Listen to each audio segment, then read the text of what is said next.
And just for the record, I'm not going to repeat myself, but I thanked everybody, which is not part of the recording. But I have witnesses here. Anyway, thank you all very much for being here. So before we move on to, like I said, the stars of the afternoon today, and I'm on Pacific time, so I say afternoon. I'd like to quickly share with you all that what happens during this 1 week, the first week of the 2 weeks that we attend the CSW. Many of you have attended these programs, the CSW, you have attended it yourself, so you have some idea, a good idea perhaps, of what takes place. But some of you I know who are in this room today, in this Zoom call today, you have never had a chance to attend it. So just to give a little perspective, a little background of what happens during this first week as it pertains to the Practicum program is what I would like to share with you. And also this is a Practicum report back session. And during this report back session, you will hear from all of our participants who are here. And before we hear from them, let me give you a quick overview, a quick snapshot on how our week starts and what are the major activities that take place besides, of course, everybody attending the CSW events. As we all know, this is a WILPF US section sponsored UN Practicum in Advocacy program that aims to bring in young women to attend the CSW. But most importantly, we want to know how the CSW, the learnings that they capture during the week, can be translated and used in their community work or in their advocacy work upon their return from the 1 week activities. So everybody actually checked in on Saturday, which was March 16th. Please correct me if I'm wrong. Was it 16th, Emily, Iman, Cecile? Yeah, 16th. Everybody came in and checked in around 5 p.m. and all the participants were so, I would say, thank you very much. Even though you had traveled a long distance, you were on time for our extended briefing session.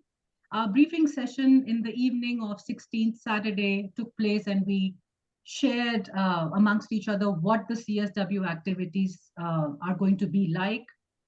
The important thing is that we also discussed what WILPF US section does in terms of its issue committees, the work it does at the local level, the national level, and how do we connect with the WILPF International.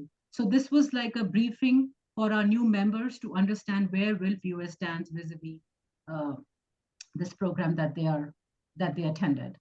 Sunday, everybody went ahead and collected their UN passes, which is a big deal because they can be a long line. So we got that accomplished, and hopefully our participants had some time to look around the New York City after they collected their passes. Anyway, so, and then on Monday morning onwards, the hectic schedule starts, sometimes as early as 8:30, because the official panels start at 9, and then if you want to really get into a particular session, you have to line up a little ahead of time. So all of our Practicum participants were on time. They were standing in line, making sure they were able to attend all these sessions. And the day actually ends pretty late. So it was a very, very hectic day for all of our participants. It ended around 6 or 6:30, which is when the last session ended. And then we had an extended debrief session, the first session, which was a mandatory debriefing, during which time we discussed what did they experience during the day, as well as everybody received a task of completing what is called a critical thinking questionnaire that was a prompt for everybody to capture the events they were attending, why they were attending those particular events, what is it that they would like, why, in a sense that how would they use the knowledge or the information that they are gathering during these events into their advocacy work. So this was kind of, this was a thinking mode that we all had to turn on. Then moving along, on Tuesday, we had another long day. Wednesday, we had another long day.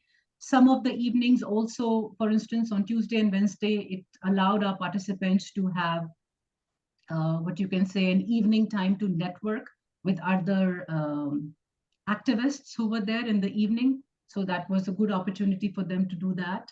And on Thursday, WILPF US section organized a joint session with, well, not exactly a joint session, but basically we sponsored this evening and we invited the WILPF international staff. We also invited other activists that some of us met. There were local to global participants. There were other WILPF activists who were attending CSW in another capacity. And of course, our Practicum participants were there too. So this was another event, I should say, a gathering that helped sort of our Practicum participants connect with the fellow WILFers. And then on Friday, we had a very extended debriefing session, during which time we discussed the projects that we would be doing in the coming months and the coming time, I would say by the close of this year. So that was the snapshot. And with that, I would like to invite our first amazing participant, Cecile. And Cecile, please go ahead and share with us your reflections and also tell us a little bit about, what you do. Cecile. All right. Thank you, Shilpa. And thank you all for joining us today and giving me the platform to speak about my awesome experience that I had in New York. As most of you probably don't know, I am a college student. I'm currently in my last semester of undergrad, and I study international relations and peace and conflict studies. So being able to go to New York was just an amazing opportunity for me to gain experience with being on the ground with activists and just being in a room with such amazing and inspiring people. And my biggest takeaway was that I want more college students to experience this, because it is so important for us younger people to also especially seeing some of the younger girls at the CSW. I think it's so important that young people get involved and they're able to participate and see what people are doing, and therefore also continue doing that, for me, in my area, which is I go to school in Ohio at Kent State. So that's really where I'm trying to continue this this practicum program. So I've my biggest thing is that I've set up a meeting with my with the director of the School of Peace and Conflict Studies, because like I said, I think it's important that college students get this exposure, besides just being in a classroom. And I know that my university, Kent State, they sponsor a lot of these trips, or at least half sponsor, or they just promote it, and then some people can either decide to sponsor themselves. But no one really knows about it, and I feel like, especially what WILPF does, I think it can use so much more exposure, and it also deserves so much more exposure because it's such a great opportunity. So just especially being in New York, and just having, especially because of the fact that I study peace and conflict studies, I think it's very, very important that you actually see what peace activists are doing on the ground, and not just sitting in a classroom learning about it theoretically. I think it's very good to see. So as I said, what I'm doing is I'm connecting with my college and trying to give WILPF more exposure, not only to my School of Peace and Conflict Studies, but also hopefully letting professors use their voices to talk to other professors from different schools, and just hopefully make this practicum program bigger than just 4 students. So yeah, that's it. Thank you. Thank you, Cecile. Cecile, would you like to share any particular event that interested you in particular? Anything at all? And if you don't want to, you're fine. No, So the thing that really, really interests me is I'm originally from the Netherlands, and there was this session on empowering women in the Netherlands, but also just in kind of the Northern European region.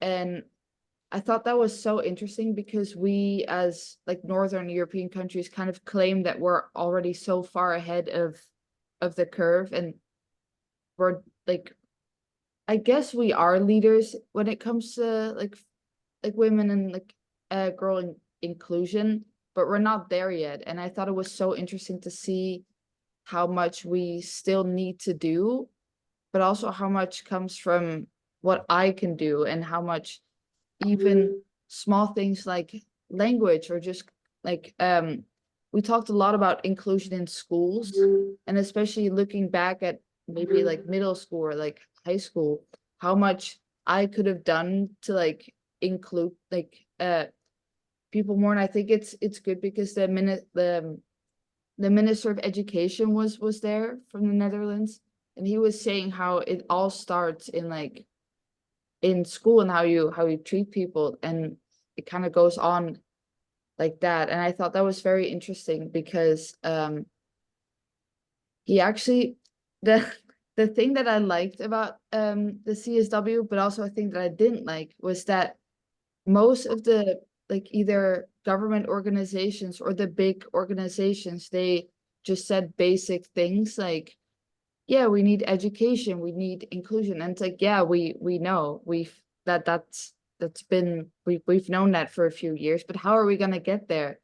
And I missed in some of the meetings, I really missed the how.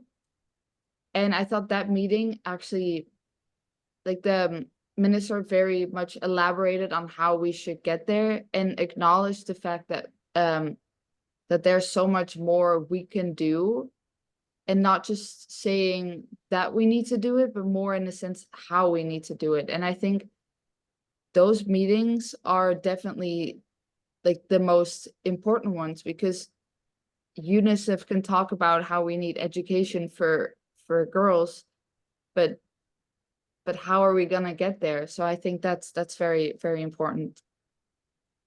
All right. Well, thank you, Cecile. Thank you so much. Yeah, you're Thank you.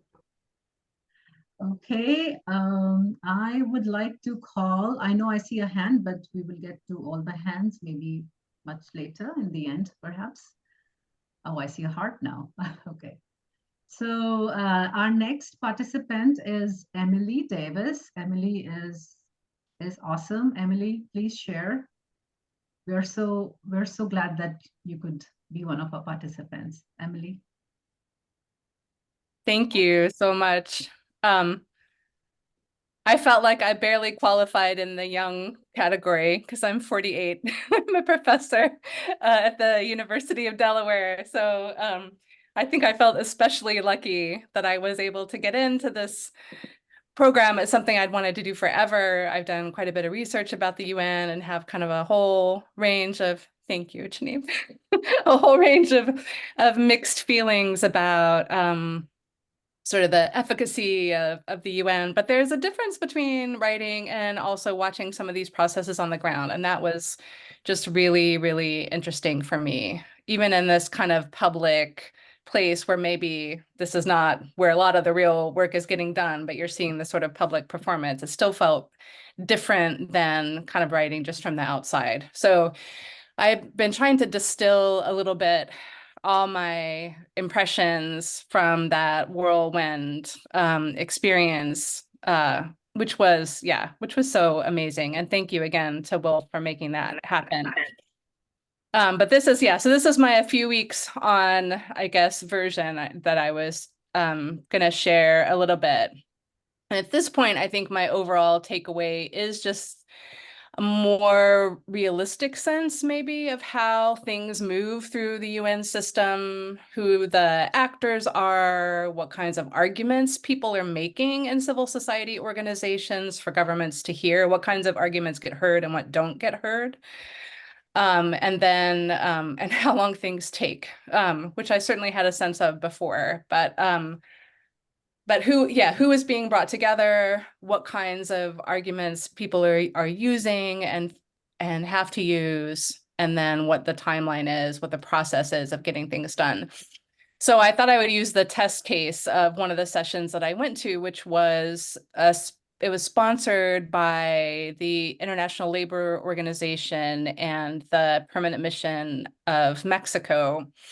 And it was about ILO's Convention 190, which is the convention about the elimination of violence and harassment. It says in the world of work, and they use that language because they want to include formal and informal labor, and they want to include spaces of work that might be the home, that might not be considered officially covered in work policies, existing work policies, or just sort of the widest sense of work possible.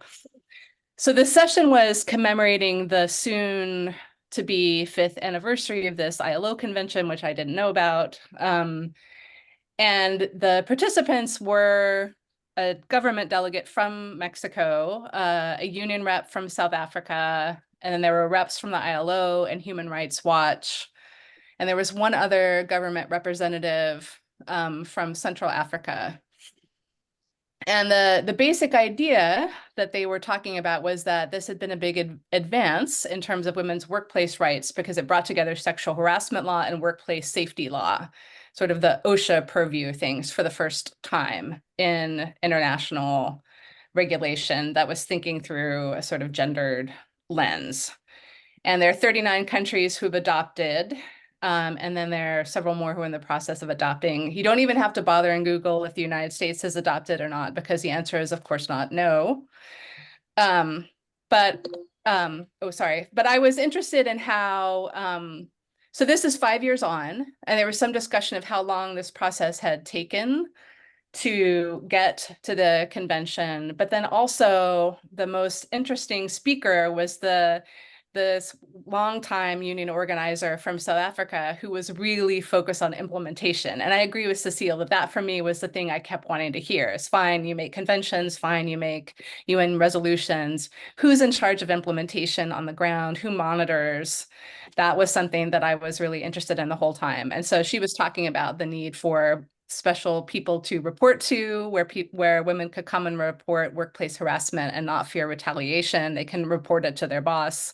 For example, what new monitoring bodies were needed at the government level? What role could civil society play in pressuring workplaces to follow this new convention?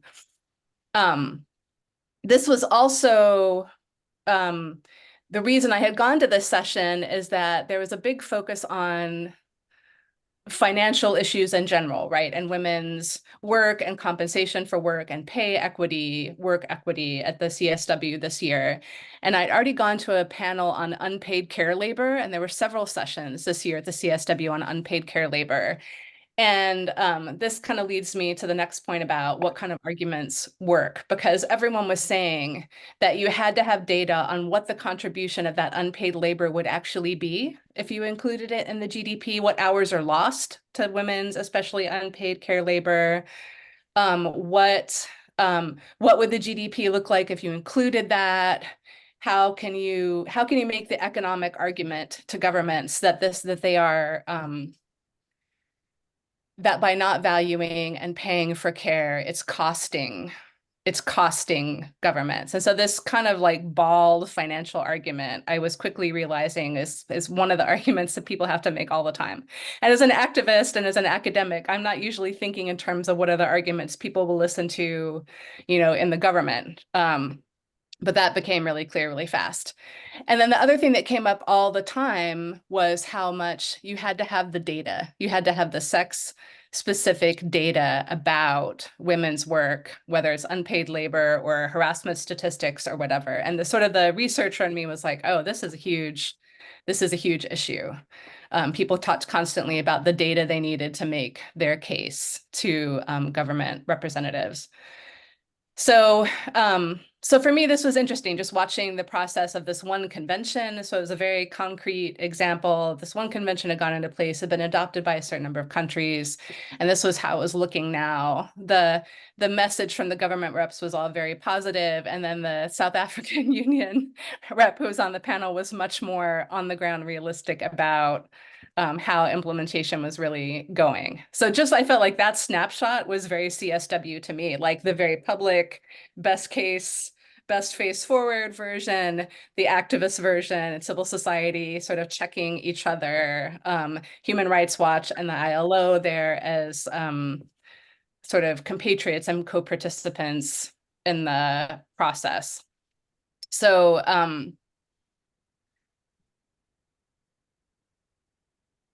yeah, so I already talked a little bit about data. I think for me, that's been one of the questions going back after this this experience is I'm writing a book about human rights and gender and the UN as part of it. So I had a researcher's interest in the CSW and a kind of like an ethnographic interest in going, but now thinking about moving forward, how to ally myself with some of these organizations or how to bring in the skills and the people that I know, that question about data set off all kinds of bells for me. Like, who could I get to help fill some of these data gaps? Who do I know? We're good at making arguments in the academy. How can I use some of those skills? On a very selfish, so yeah, the note I made for myself is I feel like I now have the Schoolhouse Rock version, basically, of how the UN works, of the I'm just a bill, if any of you know the old Schoolhouse Rock. Like, I feel like I have now at least that version of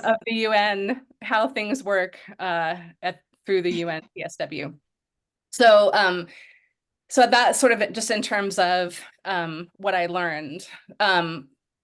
One thing that I'm really invested in is bringing students along. And so I'm already thinking about their UD hosts 15 Afghan and Iranian refugees at UD. They're students. They started in the English language program and now are at the university. Several of them are interested in girls' education and public policy and international law. And I would love to see these students just get to also see other youth and see some of the activity that's going on at the UN. They feel kind of isolated and powerless at times in their current settings. And I feel like this would be completely fantastic for them just to be in a bigger network and to have a chance to talk to some other people who are working on the issues they're working on. So that's definitely one way that I want to sort of bring other people into WILPF. And then I'll just very briefly say that our group of Practicum students together and Shilpa have also been talking about potentially putting together a panel for the Peace and Justice Studies Association, which is the sort of annual academic conference for peace and conflict studies. I have gone to that conference for several years, and there hasn't been that much of a focus on gender and peace building, I'll say. So they could certainly that would be great, I think, to have that discussion happening more prominently. And then I also think it would be great for for the organization to have a chance to learn more about the work that WILPF is doing in sort of peace building movement work. So that conference would be in the fall, and that would be a chance for us to talk more about our experiences in the practicum and to get the word out in the field in a sort of academic, but also movement. There's movement circles, people there as well. So thank you again for the opportunity and for letting me slide in into the youth side. I really appreciate it. Thank you, Emily. And I want to correct everybody that Emily is still a youth. We are considering youth, the young women who want to learn and who are considering a change of career at some point. And I know that Emily had expressed an interest that she might be interested at some point, getting more on the advocacy side. So there is no age to learning. And as long as you are a learner, you're a student. And you are certainly young, Emily. Thank you. Thank you for being there. And thank you for being a an involved participant. And like I said, the critical thinking is necessary. It's important to not just attend these meetings. It is important to attend it from a perspective that how would you link that work in your community, and how can WILF US be a partner in that, be a platform to encourage that. So thank you. And now I'm going to call our wonderful, pretty Iman. Thank you so much, Shilpa. Hi, everyone. My name is Iman Aldruz. And speaking of being a student, I am a student. I'm a PhD candidate at the University of Delaware. And actually, Dr. Emily Davis is my advisor, and she always speaks about bringing students into like all of these events, and she does that. She delivers. She was the one who told me about this event. She was even the one who funded my participation with her research money, and I really appreciate that. And speaking of money, when I had that access to the UN, I really felt that I was lucky because I do have that access, and it got me really thinking and reflecting on the amount of like money and effort and everything that a lot of people put into all of this, starting from the funders, the Griffin, the Robertson and the Griffin Hart Foundation, Dr. Emily Davis, research funding, thank you so much, and Shilpa, the amazing Shilpa. Honestly, like I would have been lost without Shilpa. She took me to a lot of sessions together. I remember that first day, I didn't know where to go. I'm not really good with locations and directions. And she stayed with me the whole day. And we attended all of the sessions together. We grabbed lunch together. It was like the best, amazing day. And I felt that, you know, the feeling when you're like the first day and that lonely kid at school, I was that kid, and Shilpa helped me. So thank you all. Like I really appreciate all of you. And I really appreciate all of you who attended today. Speaking of access, so I'm doing my dissertation is focused on the representation of refugees in post 9/11 literature, and I also do field work in like refugee camps in the Middle East and Jordan. I was on a research study with a research trip with Dr. Emily Davis, and I felt that like we've always talked about the UN, their dynamics and everything. I even teach that in my own classes. I teach world literature and writing and human rights. But like this kind of access got me really even more exposed to all of that, right? And that's what I was really interested in, because I was looking for more exposure. And I know that like teaching students human rights and refugee studies and literature is valuable, but I was looking for something even more impactful, and it was really beneficial to me as a teacher and as a student to have this kind of access and attend these sessions. I guess one of the sessions that really resonated with me is strengthening and expanding social protection systems to ensure inclusiveness and gender sensitivity.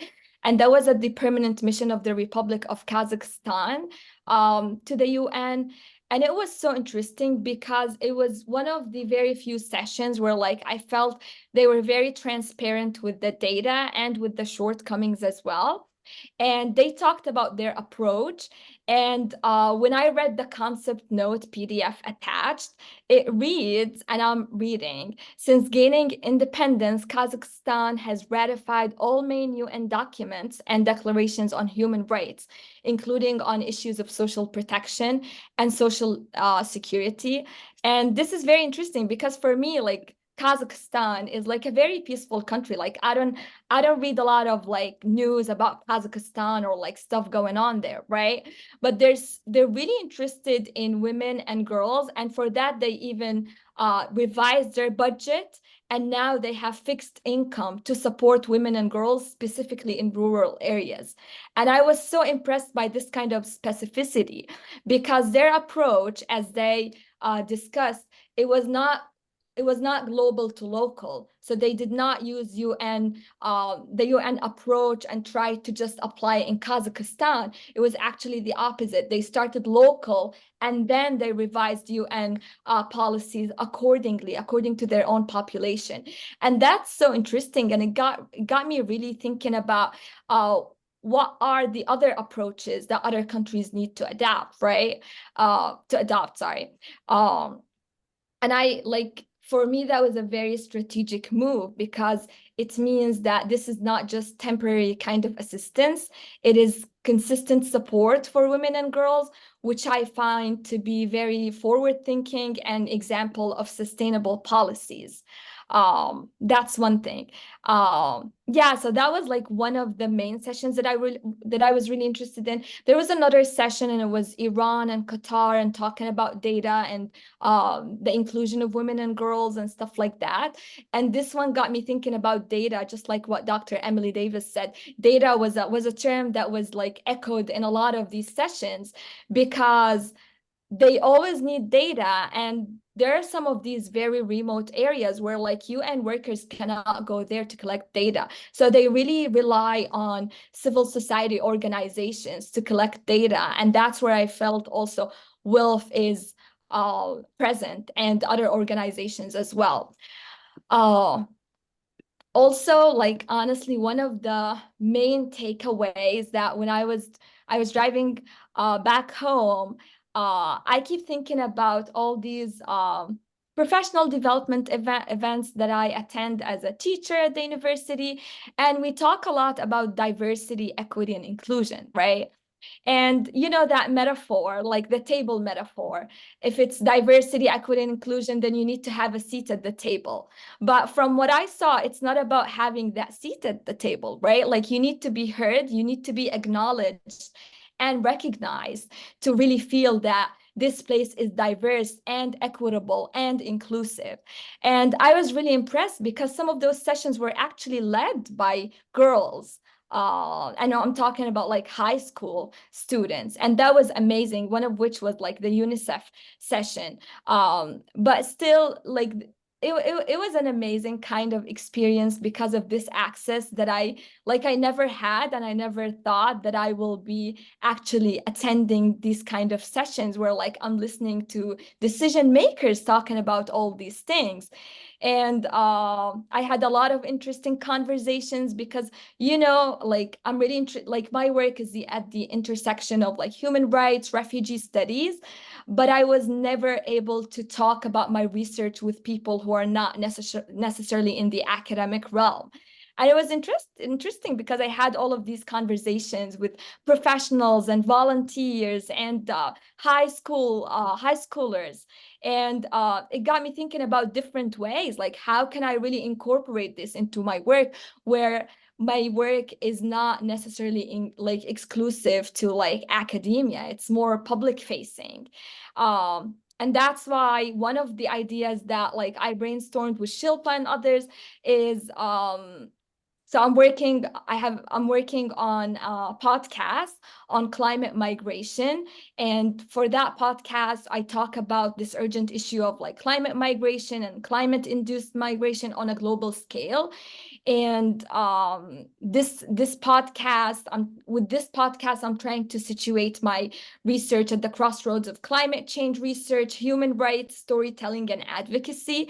And I thought about incorporating the work that WILPF does into my podcast episodes, and I'm actively working on crafting these episodes. And I've been working on this for like the past couple of years. I participated in the National Humanities Centers for the Podcasting Institute. So now I can say that I'm an expert. I have the tools. So if any of you would like to be my guest for one of the episodes, you're welcome to do that. It would be my honor. And I'm also so excited for presenting at the Peace and Justice Association's conference. Dr. Emily and I go to a lot of conferences. We prepare sessions together and present, and this is our thing. So this is like one of the main things that we can even keep doing, not only this year, but like it can be a sustainable thing where we can advocate even more on a yearly basis and even more. So this is definitely sustainable. Yes, so it's a pleasure for me to be here.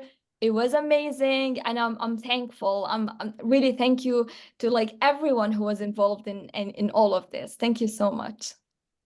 Oh my God. Thank you so much, Iman. That is so awesome. It is so wonderful to hear people when they have their critical thinking hat on, and when they are able to speak in a way that brings hopes for us as WILPF, that it will be implemented in some practical way, in some way.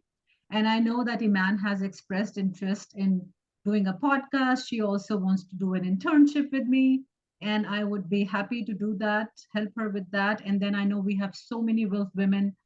Some of them are working very actively on the climate issues. And I think Mary Beth has posted something. Yes, certainly. So we have a lot to look forward to. Um, I think that is basically we've heard from all of the three. We have one more participant who was unable to join us. I do have her video, which I think I would share as part of my email to everybody. I don't know if I can share it here because it's on my phone.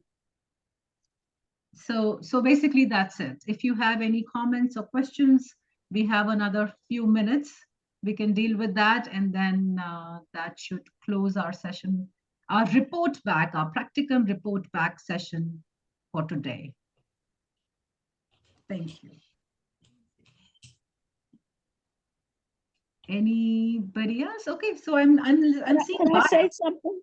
Yes, please. I'm having to watch this on my tablet, and when I'm away from my computer, I don't know how to do the chat. So I would like to contact. I have a friend that's going to be graduating from the University of Delaware in May, and I'm going to go there. So I would like to know how to be in touch with Dr. Emily Davis. If you could let me know.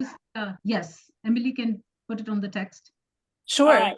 Yeah, so let me just tell you quickly, because it sounds like you can't see the chat, but my email is edavis, EDAVIS, Okay.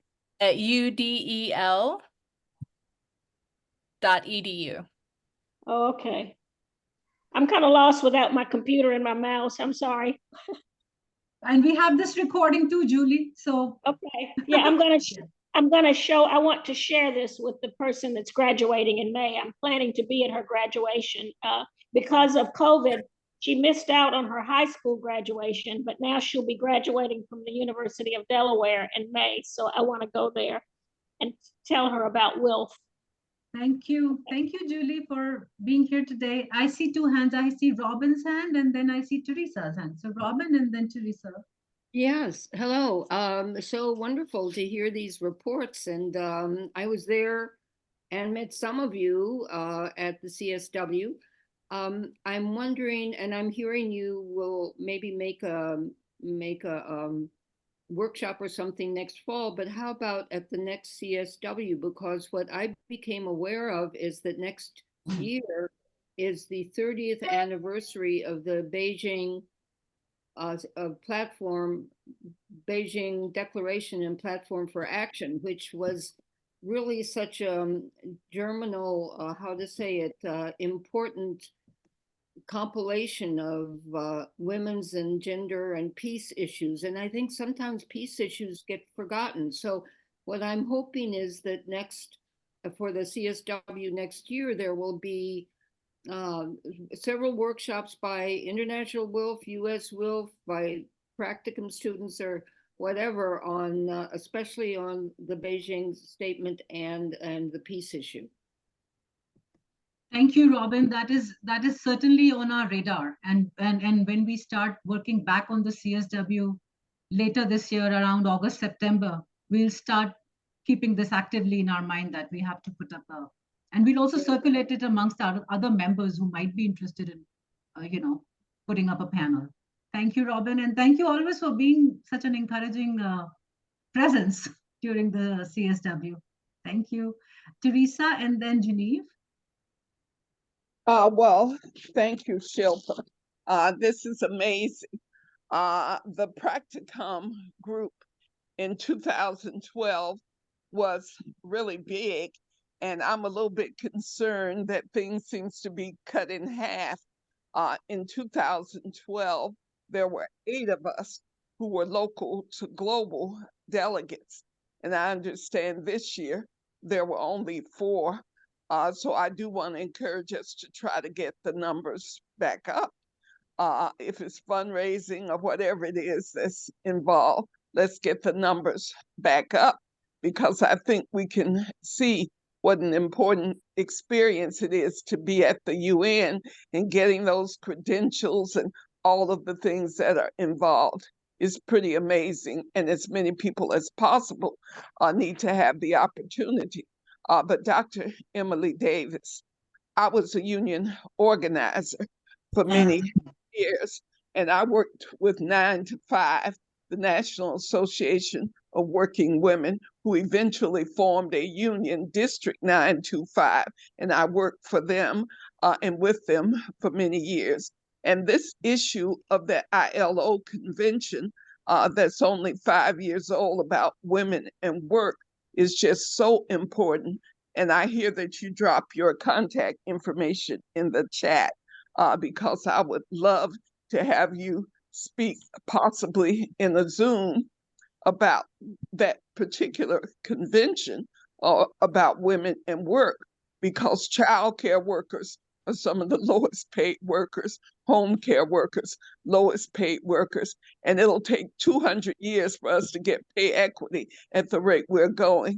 So I'm really interested in your work, Dr. Emily Davis.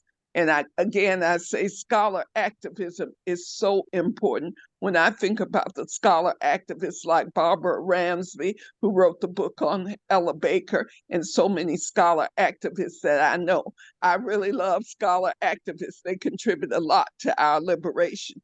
So I will be in touch with you, Dr. Emily Davis, to see if you can speak to us about that particular ILO convention on women and work. That is amazing. Never heard of it. And it's only 5 years old. So let's get that going. Thank you. If Dr. Emily could respond, I would appreciate it. Thank you. Yeah, thank you so much. I mean, you basically have just made my life by even mentioning me in the same sentence as Barbara Ransby. So that pretty much seals the day for me.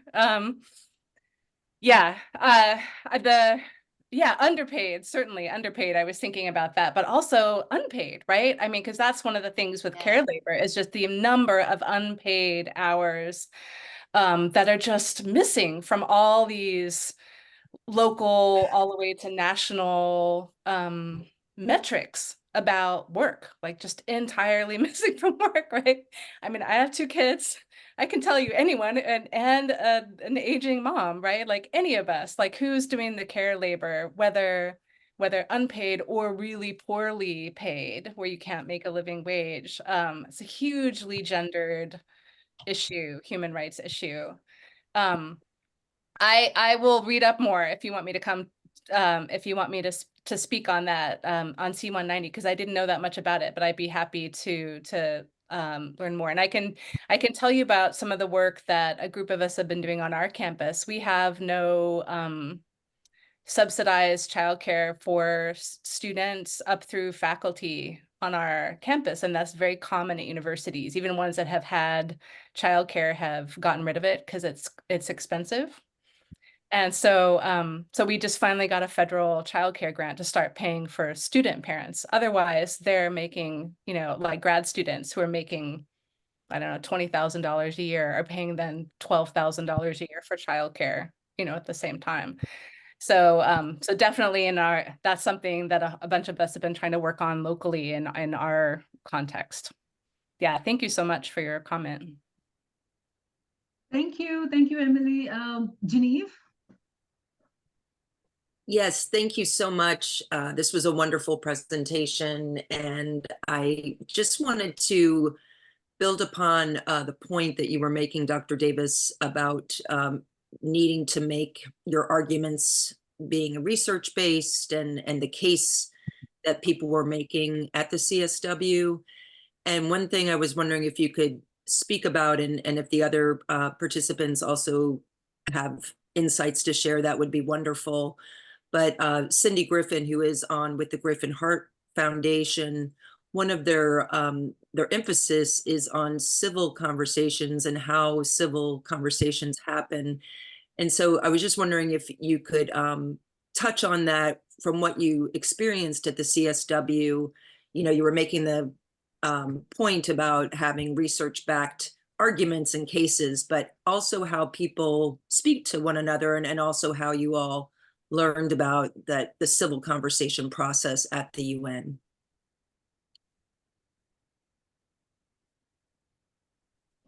Let me share a little, and then Emily can add. Okay. One of the things that we capture is that when we are at these high-level meetings, we get to see that there are diverse voices. There are voices from people who are working at the grassroots level. For instance, you know, we had women from these African countries who probably don't even have proper internet. They were there. They were there on the same table as the policymakers. They were also there on the same table as some of those stakeholders who probably were not completely in agreement with the point of view, with the other person's point of view. And yet we saw a very healthy discussion happening, and we all knew as audience, and please, Emily, add to that, that we could see that there was a meaningful discussion that was taking place that would lead to appropriate planning. And that planning is critical. And when we talk about the data, that also contributes to the planning. And planning is critical when you are distributing finances, when you are allocating all the resources. So basically, that portion is what we saw as participants. Emily, please go for it. Yeah, this is coming at it from a little bit different direction, but the session I think I found the most moving of all the ones that well, there are two, I guess, but one of the two that I found the most moving was a session that was sponsored by the Canadian government, and it was sponsored also by the Toronto Indigenous Women's Association, I think was the name of the organization. And then there were partners. There's a representative from the Mexican government. So it's a sort of Pan-American Indigenous women's session. And on the one hand, I feel like I saw a lot of what Shilpa was talking about of especially government representatives who might not be entirely on board with something, having to sit through the process of being on that panel together and hearing what the demands were, all laid out in a very civil way. But then this session, one of the things that was remarkable about it to me is, since the organization was really by mainly these Canadian Indigenous women, is that they sort of owned the whole space differently. Like, they didn't just show up to sit on this panel where people were participating in these conversations, but they had an invocation at the beginning. They had someone bring the rattle. They created the space. They grounded the space. So then really what was happening the whole time you were in the session is you were in their Indigenous space. And so in that session, and then they sort of also, you know, had a ritual at the end to kind of ease us out again. And I think what really struck me about that space was how it was civil in terms of the panel in the same way, but it was also such an incredible power move to say, I'm going into the space that most of them had never been, into the UN, into this UN room. And it was their room, you know, for the duration of that space. And they controlled how that conversation happened.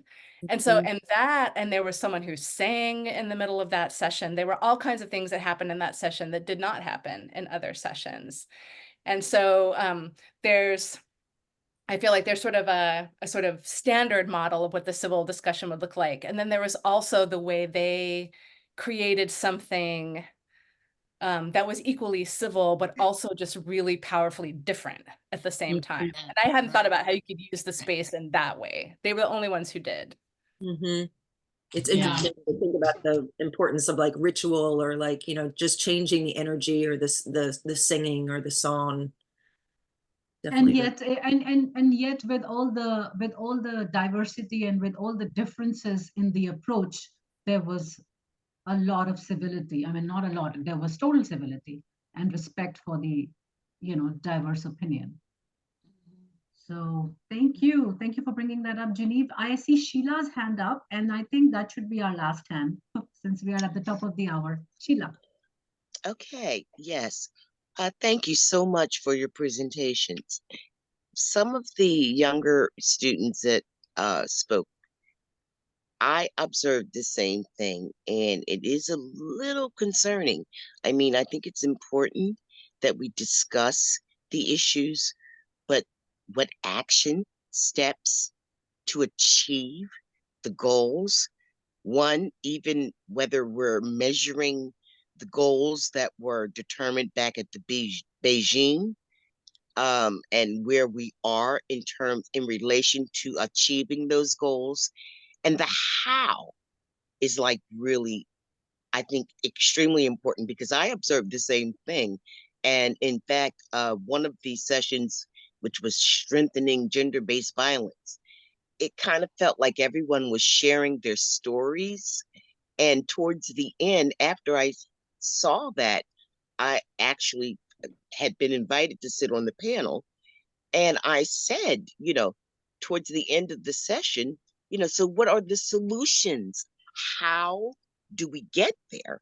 And I think it's critical, because it felt kind of like we were discussing it, but in terms of specific steps that everyone could take away and go back to their respective places and act on it, that piece needs to be solidified. So I'm agreeing with the young people, because, all the talk is, fine, in terms of identifying issues, but solutions to those issues. And I feel, I don't know, but I agree with them. And I had to kind of speak out on that, because that's the way I felt also. So Thank that's you, all I Sheila. wanted to add. Thank you so much, Sheila. I would like to add and close on that when we attend these sessions, sometimes when we are attending these high-level sessions, we feel as a civil society or as attendees that we need answers. We don't need answers. We need to discover answers. And sometimes getting exposed to the different discussions that are taking place leads us to get our thinking caps on and think the how. Don't expect that you will be told how to do it. As thinking, as activists, as advocacy people, we have to think, how are we going to implement things in our community? So, that critical thinking is something that we also need to develop. And this forum is a great way for us to develop that. When you know that the answers will not come from outside, the answers have to be discovered and invented and worked upon at our level, at the community level at times. So that's really what my take is. So on that note, I would like to thank Cindy Griffin again. Thank you, Cindy, for being with us the whole time and for supporting us. And of course, Robertsons, who are not here, but they are here in spirits. Yes. In the recording. Thank you, Mary, once again. Thank you, Genevieve. Thank you, everybody. Thank you to the people of the CSW committee who support these programs and support us in continuing these programs. Thank you all for being here. Namaste. And we will share the recording. Thank you. It's wonderful. Thank you. Take care, everyone. Bye-bye. Save transcripts, save the chat.